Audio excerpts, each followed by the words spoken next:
Guys, welcome back to Viji vlog. അപ്പം ഞാൻ ഇന്ന് വന്നിരിക്കുന്നത് അപ്പക്കാരം യൂസ് ചെയ്യാതെ ഒരു അടിപൊളി വെള്ളപ്പം ഉണ്ടാക്കുന്നത് എങ്ങനെയാണെന്ന് നോക്കാനാണ്. എൻ്റെ അമ്മയാണ് ഉണ്ടാക്കുന്നത്. അപ്പോൾ നമുക്ക് നേരെ വീഡിയോയിലേക്ക് കിടക്കാം. അപ്പോൾ ഗൈസ്, ഇതാണ് വെള്ളപ്പം ഉണ്ടാക്കാൻ ആവശ്യമായ സാധനങ്ങൾ. നമുക്കറിയാം ഇപ്പോൾ എല്ലാവരും ഫാസ്റ്റ് ഫുഡാണ് കഴിച്ചുകൊണ്ടിരിക്കുക. അപ്പോൾ നമ്മൾ വീട്ടിലുണ്ടാക്കുന്നതാണെങ്കിലും അപ്പക്കാരവും ഈസ്റ്റൊക്കെ ചേർത്ത് കുട്ടികൾക്ക് കൊടുക്കുന്ന സമയത്ത് അവർക്ക് ആരോഗ്യകരമായിട്ട് പല പ്രശ്നങ്ങളും ഉണ്ടാവും. അപ്പോൾ എങ്ങനെയാണ് അപ്പക്കാരവും ഈസ്റ്റും ഒന്നും ഇടാതെ വെള്ളപ്പം തയ്യാറാക്കുക എന്നുള്ളത് നമുക്കൊന്ന് നോക്കാം. ഇത്രയേ ഉള്ളൂ, വളരെ സിമ്പിളാണ്. പച്ചരിയും അതുപോലെ തേങ്ങയും ചോറും തേങ്ങാ വെള്ളത്തിൽ കുതിർത്ത് വെക്കുക. ഞാനിപ്പോൾ എടുത്തത് 2 ഗ്ലാസ് പച്ചരി, 1 ഗ്ലാസ് ചോറ്, 1 ഗ്ലാസ് തേങ്ങ ചിരവിയത്, പിന്നെ കുറച്ച് തേങ്ങാ വെള്ളത്തിലാണ് ഇത് സോക്ക് ചെയ്ത് വെച്ചിട്ടുള്ളത്. അപ്പോൾ ഇത് വെച്ചിട്ട് നമുക്കൊന്ന് ഗ്രൈൻഡ് ചെയ്തെടുക്കാം.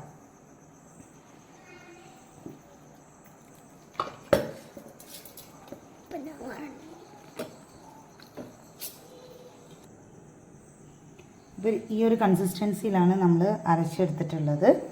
ഇപ്പം തന്നെ ശ്രദ്ധിച്ച് നോക്കിയാൽ കാണാം, നമുക്ക് ഇതിൽ ബബിൾസൊക്കെ വന്നിട്ടുണ്ട്. ഇത് നന്നായിട്ടൊന്ന് കൈ വെച്ചിട്ട് മിക്സ് ചെയ്ത് കൊടുക്കുക.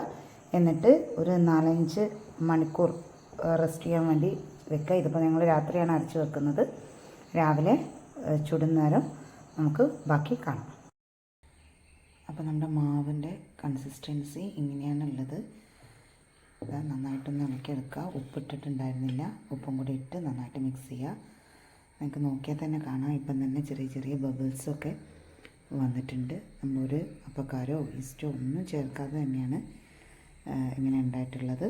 നമുക്കൊന്ന് ചുട്ടെടുത്തിട്ട് ഇനി ഇതെങ്ങനെ ഉണ്ടാവുമെന്ന് കാണാം. അപ്പോൾ അതാ നമ്മൾ വെള്ളപ്പച്ചട്ടി അടുപ്പത്ത് വെച്ചിട്ടുണ്ട്. ഇതിൻ്റെ ഫ്ലെയിം നന്നായിട്ട് ശ്രദ്ധിക്കണം. ആദ്യം നല്ല ചൂട് തന്നെ വേണം ഒഴിച്ചെടുക്കാൻ വേണ്ടിയിട്ട്. ചട്ടി നന്നായിട്ട് ചൂടായതിന് ശേഷം നമുക്ക് വെള്ളപ്പം ഇതിൻ്റെ മാവ് ഇതിലേക്ക് ഒഴിച്ചു കൊടുക്കാം.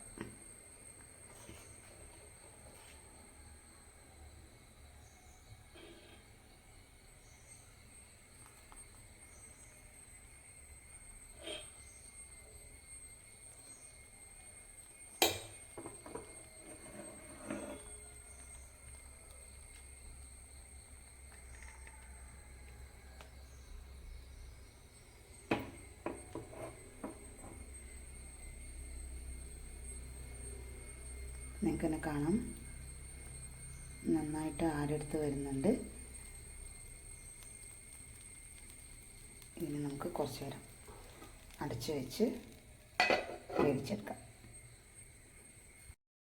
അപ്പോൾ നോക്കിയേ, നമ്മുടെ വെള്ളപ്പം റെഡി ആയിട്ടുണ്ട്. അടിപൊളി സോഫ്റ്റ് വെള്ളപ്പമായിട്ടുണ്ട്. ഇനി നമുക്ക് ബാക്കിയുള്ള വെള്ളപ്പം കൂടി ചുട്ടെടുക്കാം. ബാക്കിയുള്ള വെള്ളപ്പം കൂടി നമ്മൾ ചുട്ടെടുത്തിട്ടുണ്ട്. നിങ്ങൾക്ക് കാണുമ്പോൾ തന്നെ അറിയാൻ മതിയാവും, നല്ല ആരമൊക്കെ എടുത്തിട്ടുള്ള വെള്ളപ്പമായിട്ടുണ്ട്. ഇതുപോലെ നിങ്ങളും ചെയ്ത് നോക്കുക. തേങ്ങാവെള്ളം കളയാതെ വെള്ളപ്പത്തിന് മാവ് അരയ്ക്കുമ്പോൾ അതിൽ ആഡ് ചെയ്തിട്ടുണ്ടെങ്കിൽ നമുക്കിതുപോലെ അപ്പക്കാരൊന്നും ഇടാതെ നന്നായിട്ട് വെള്ളപ്പം ഉണ്ടാക്കിയെടുക്കാൻ വേണ്ടി പറ്റും. വീട്ടിലുള്ള കുട്ടികൾ, ചെറിയ കുട്ടികളൊക്കെ ഉണ്ടെങ്കിൽ അവർക്ക് നല്ലതാണ്. അപ്പോൾ എല്ലാവരും ഈ റെസിപ്പി ഒന്ന് ട്രൈ ചെയ്ത് നോക്കുക.